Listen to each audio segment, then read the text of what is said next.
Now, there are no players from the Orlando Magic here, but there has been plenty of Magic here in Orlando. Magic Johnson, that is.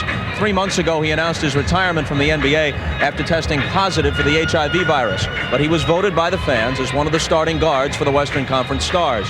His presence in Orlando has been the source of much discussion, and his every move, obviously, has been well documented. He was the first player in town showing up at the arena on Thursday to work on his game. Throughout the weekend, he's been giving autographs, holding press conferences, trying to get a message across. I have to be out there for myself, and I have to be out there for a lot of people who are, whether they have a disease, whether they have a handicap, whatever they have, and let them see that they can carry on and still live and don't have to feel like they're different.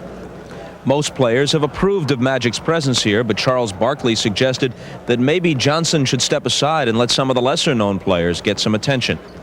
Now, unfortunately, it's going to take away a lot of publicity from the guys who have had great first half of the season. They don't normally let retired players play, and if that's the case, then they need to stick with the way they've set the rules and everything.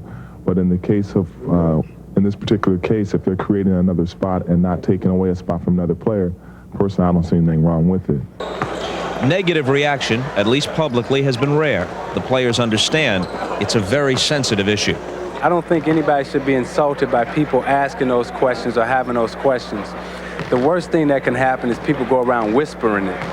But when you ask those questions and the medical people come out and they answer those questions, then hey, let the guy play, let's get out here and have some fun and let the fans see what they want to see.